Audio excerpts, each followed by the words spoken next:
Alfred, before we get started, have you ever buried me on social media? Have you ever spoken disparagingly of me? Can you let me know what I may or may not have said? No, I'm asking you a flat. You would know if you talked bad about me. I thought you were coming at me because you had receipts so soon. You're wrong, Alfred. Okay. You're wrong. I never said that. Did you listen to everything that I said on Busted Open? What do you think they've gotten wrong with it? I'm not falling into your trap. What's the trap? I'm asking both sides. When Uncle Bubba talks, you listen. Mr. Bubba Ray, it is a pleasure to be speaking with you. Thank you so much for taking the time.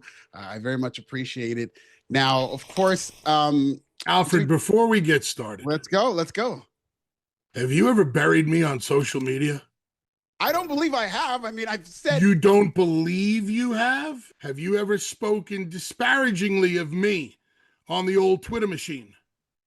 My answer to you is I do not think so. But because you're bringing this up, can you let me know what I may or may not have said? No, I'm asking you a flat... You would know if you talked bad about me. It's a yes or no question. My answer is no, because I've always put you over. In fact, we can proceed. As a matter of fact, since you put me over in the past, why don't you put me over some more? I will, because one of my most viral tweets is I said that I thought the Bully Ray character in TNA is a top 5 heel all time without any qualifiers. And I can't tell you how many people I fought. Now, I'm not one of these people who stays on Twitter all the time and cares about what people tweet about me, but that was one where I got a lot of blowback about it. And I stood on business about that. So, no, I've said way more good things than bad, if I've said any bad things about it. You almost slipped up there, Alfred. You almost, we almost caught you. Okay, so wait, now you work for Forbes, right? I do. So doesn't Forbes always do like their top 100 or top 500 or something like that? They do stuff like that. They have the 40 under 40. They have different stuff. It's mostly business related. Is this like for the top 10 most handsome men in professional wrestling? Because we all know by listening to Busted Open every day and the super sexy swinging sounds of Uncle Bubba's sandpapery smooth voice that I am one of the most handsome men in professional wrestling. You would agree, right, Alfred? I would agree that you are a top 5 handsome man without any question, without any qualifiers. You may ask your questions now, Alfred. Oh, absolutely. Well, I want to start by, of course, thanking you again. Big fan of yours. I don't care what anybody says. You are obviously an all-time great, and you're coming back for season 2 of LFG. Booker T, Undertaker's coming back. Michelle McCool's going to be there. Who do you feel is your biggest competition in terms of the coach? Actually, I have no competition because I don't look at it as a competition, and that's a genuine answer. We all have very unique coaching styles. Obviously, myself and Booker having wrestling schools over the past 15 to 20 years. Booker with Reality of Wrestling in Houston, Texas. Myself and my brother Devon with the Team 3D Academy down in Orlando, Florida. Booker has pumped out a lot of talent that has made it to the top. We have pumped out so much talent that has made it to the top of all wrestling companies. So we have our very unique styles. As a matter of fact, as much as me and Booker break each other's chops about so many things. Well, first of all, Bubba Ray has stole a lot of my technique. Okay? I just want to put that out there. We agree on 9 out of 10 things that will come up about the way we train, and we often find ourselves using the same terminology or the same methods to help pass down the knowledge. This is very new for the Undertaker. This is new because we're seeing more of the Undertaker than we probably ever have seen before. As a matter of fact, the word on the streets is that Undertaker is too nice on season 1. Will we see a meaner, more stern Undertaker on season 2? That's why you got to tune in. And Michelle brings a different set of eyes and ears for the women. I think Mickie James did a phenomenal job in season 1. Mickie became like the mother to these future greats. I don't think Michelle McCool has that same vibe with them, but she is now a Hall of Famer, 4 Hall of Famers, 4 legendary, talents up there, all judging these 16 future greats. It's not a competition to me. I want to see all 16 of these future greats take steps forward, But mostly, I want to see Xena Sterling do in season 2 what should have happened in season 1, and that is her being given that NXT contract and moving on to become the star that Xena will become. Oh, Xena Stan, I'm glad that you brought up Xena because there's a lot of familiar faces we're going to see in LFG from season 1. Whose opinion have you changed on for better or worse from season 1 to 2? Are there any names that come to mind that after seeing and working with this talent in season 2, your opinion has either gone up or down about them? Not my opinion, because I'm pretty dead on balls accurate once I meet you for the first time. I've been doing this for a while, so I can kind of figure it out within the first 5 minutes. It's like a song. I know within the first 5 seconds whether I know a song or not, and I can tell you within the first 5 minutes whether or not I think a talent will pan out and whether or not I think they have the right personality for our industry. There are, however, talents that have come out of their shell, that at first you say to yourself, I'm not quite sure if we're ever going to see this person's real personality. And then somehow, some way it shines through. On the women's side, it's Serena Linton. The girl who season 1 told us the story about how, she watched her dad get deported and her brother, get killed at an early age. And we saw the emotion out of her. She really didn't do too much in the first half of season 1. She started to shine at the end of season 1. And in season 2, we're seeing more of that inner spicy side of her come to life. A lot more confidence in Serena. And she's going to be interesting to watch. On the men's side, I got 2 words for you. Elijah Mother Truckin' Holyfield. Elijah Mother Truckin' Holyfield. Elijah, another guy. When I first saw Elijah, I was like, oh my God. You want to talk about the it factor when it comes to just the visual? Wow. Dear God. But then he would open his mouth and there'd be nothing there. No confidence, no nothing. But as I spoke to Elijah a little bit more and I watched him and I observed him, very shy, very reserved, one day he said something. I was like, there's something there. There's an inner anger. There's an inner volcano waiting to explode. And we saw it happen in the middle of season 1.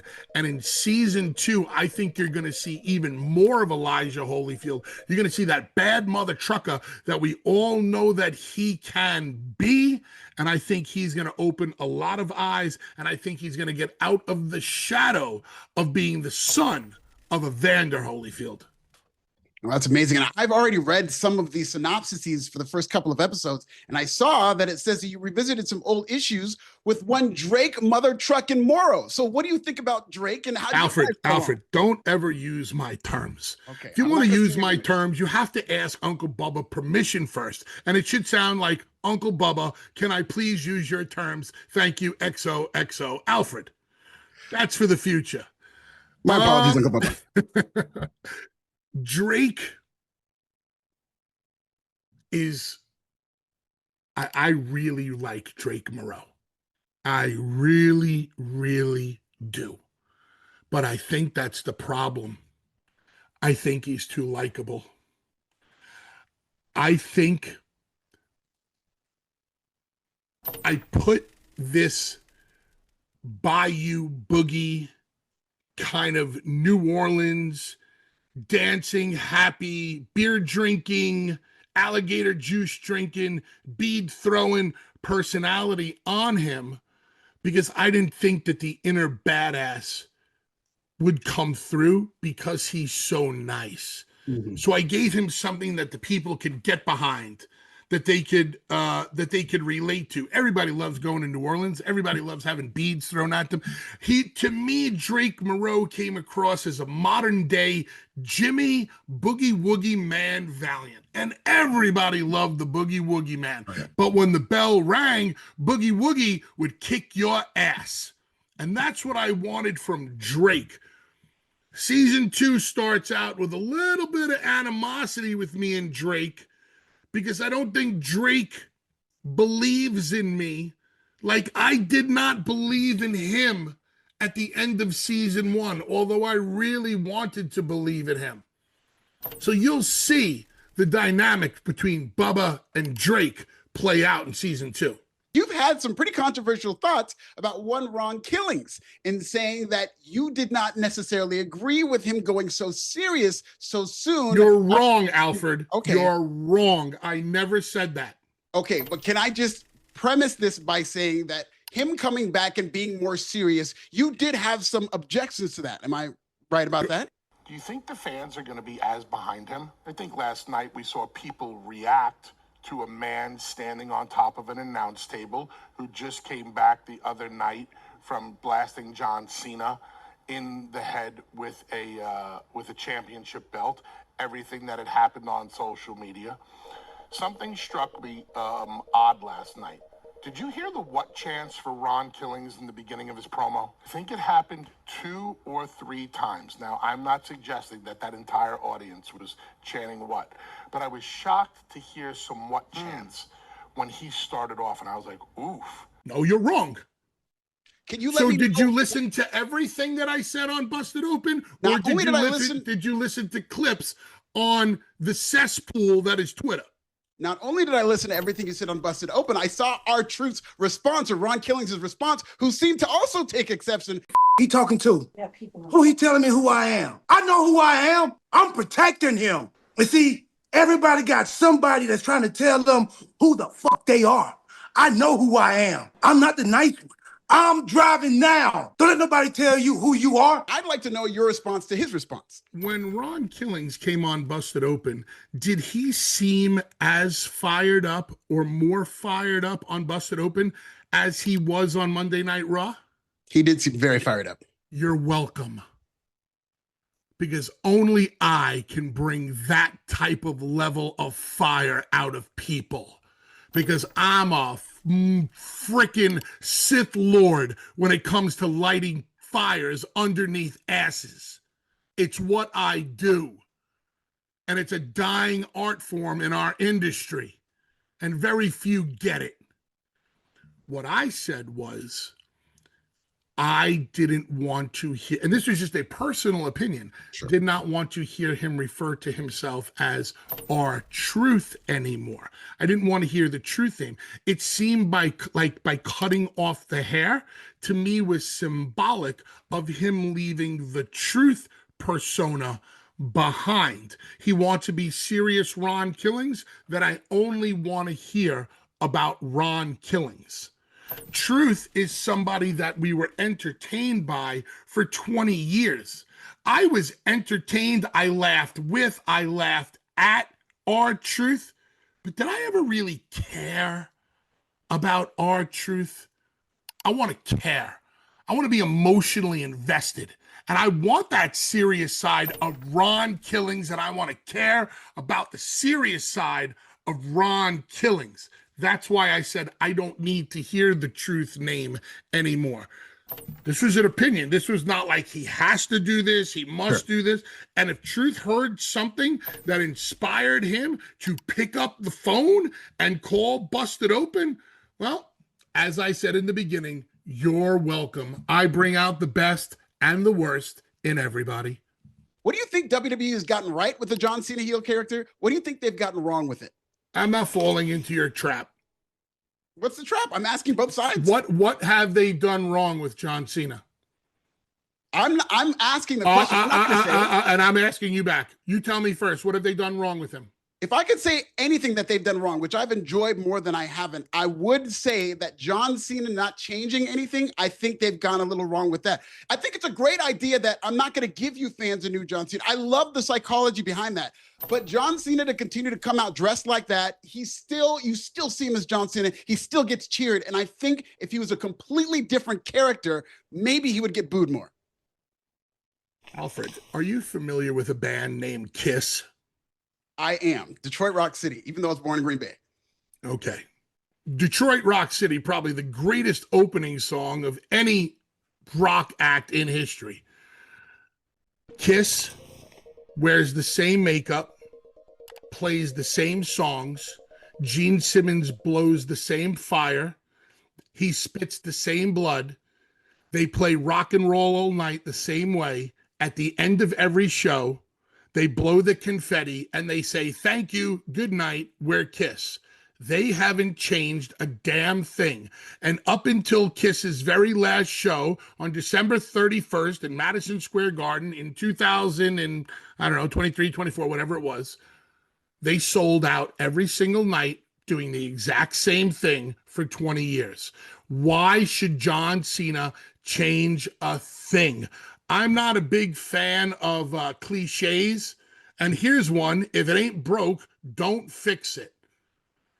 You're getting a different side of John, a different personality from John. Why does John have to wear different clothing? It's about the personality. I want to react to everything that John Cena says. I want to react to his words, his tone, his inflections, his mannerisms. I don't give a damn what he's wearing, because if I'm booing the clothing, then I'm not booing the man. By the way, all this advice I'm giving you and smartening you up is free. The next round you pay for. I really appreciate it, because I was going to take out a credit line, but now I don't have to. Thank you so much. I wish we could go on and on. I love this conversation. I'm going to put you over on Twitter again. Again, I don't think I've ever buried you on Twitter. I thought you were coming on me because you had receipts. Very entertaining here, so thank you so much. Thank you, Alfred. Appreciate you.